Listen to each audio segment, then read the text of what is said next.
I graduated high school about 3 years ago in 2018. And as of right now, I've got 24 apartment units. So you have no one around you with real estate. You have no rich uncle to finance said real estate. So you said real estate was for you. What did you do next then to get started with real estate? I got licensed as a real estate agent just after I turned 19. It was like January 15th of 2019, a few weeks after after my birthday. And I proceeded to be an agent. And I didn't sell anything for 6 months because I realized, oh, my sphere doesn't have a lot of money. And I love multifamily. That's my space. And so I don't see a lot of people with money looking towards a 19-year-old fresh out of college who dropped out of college saying, I want to go invest money with you. And I had a buddy of mine. I was a gymnastics coach for 4 years. And one of the fellow coaches reached out at like 10 o'clock at night and said, hey, can you help us buy a duplex in Bremerton? And I said, yes, I can. And Bremerton's about an hour away, but it was a deal. And we closed that about 30, 45 days later. All right. So a couple things we skipped here. First of all, it sounds like you started going to college and then you stopped going to college. Why did you stop going out of college? And what do your parents think about this? They're a lot happier now than they were then. But I went to college to pursue business. I got accepted into UPS, University of Puget Sound here, which it's kind of expensive. They offered me a ton of grants. It was like 40,000, 45,000 a year to go there for academics and for music. And well, it costs 65,000 a year. So it's not really that much of a discount. I mean, it still costs 25 to go. And as a broke college kid just out of high school, I don't really want to take on that debt. I've been told that college debt was bad. So I went to a community college and the teacher gave me a C- on a paper because I alluded to real estate. It was my career. I alluded to it. I was a real estate agent at the time. And out of that, I went in front of the class and I asked the class what they thought of the line, and no one said real estate. So she gave me an A. And at that point, I was like, this is too easily manipulated. I don't want to be here. This isn't what's going to make me money. And I told my parents, and then I left. Ha! Told your parents. How did that conversation go, Cody?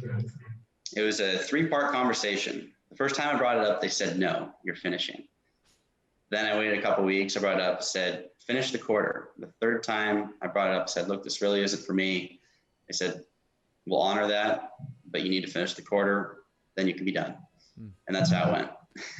And so your parents somehow accepted it over this. And why do you think they accepted it?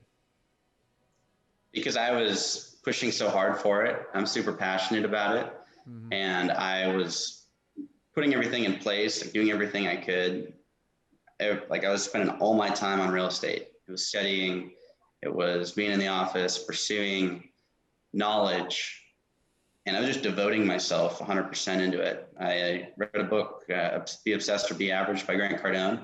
And that's kind of how I see myself in the beginning. And still today, it's all in.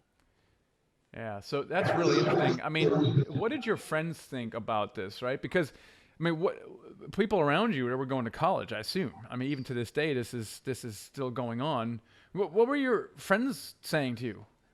Well, my friends are still out drinking and partying and doing all the college activities. And they said, that's cool. And then I said, I bought my first deal. And they said, isn't that risky? And I was like, well, I got $1.1 million in debt on my first deal. And they said, that's crazy. And I was like, well, I guess so. But someone's paying that off for me, so I'm okay. Cody, there's so much pressure for young people to go to college, and it's really steeped in tradition that if you don't have a degree, you're never going to cut it in this world. What is your view on that? I mean, there's a lot of ways to make money, and I don't need to have a lot of money, like income personally, if other people pay for everything I need. Mm-hmm.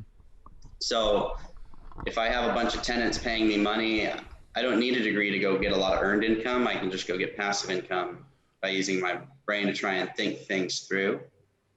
And if I can borrow money at 8% on a deal that pays me 32, which is pretty similar to how I structured my first deal, then then it makes sense because I've got enough money to cash them out in the foreseeable future.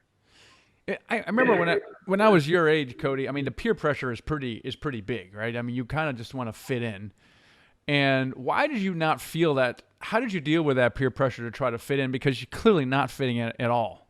I mean, neither with young kids nor frankly with adults, really, to many adults. But how did you deal with that? I mean, why did you still stay the course on real estate despite all that? Well, there's a lot of peer pressure and everything. I mean, I'm the type of guy, like I just devote myself to things. I don't get distracted easily. So like I've got a lot of friends who do like the excessive drinking and excessive drugs. And I look at it and I've been offered that stuff so many times. Mm-hmm. And I just look up to people who have taken the path before. Like one of the people I looked up to, I brought him up, it's Grant Cardone. And I say, okay, well, he was a drug addict and he says, don't do it. It's a waste of time. You're going to get distracted. It's going to take you off course. And so I keep that in the back of my mind whenever I get offered distractions. I'm like, okay, well, if he has a couple billion in real estate, it's probably worth listening to. So I just keep advice in the back of my mind 24/7. And I try and help that guide me because I'm going to make mistakes.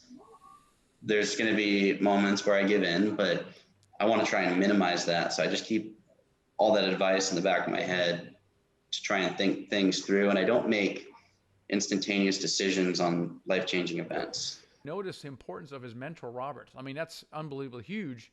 And I asked him, well, what would we have done? He had not found that mentor. And clearly the way he was reaching out to more wise, experienced people, he would have gotten that mentor anyway. One way or another, he would have gotten that mentor. But this is so important. Mentors are so important. If you can get someone like that, you reach out to people, lean on those people.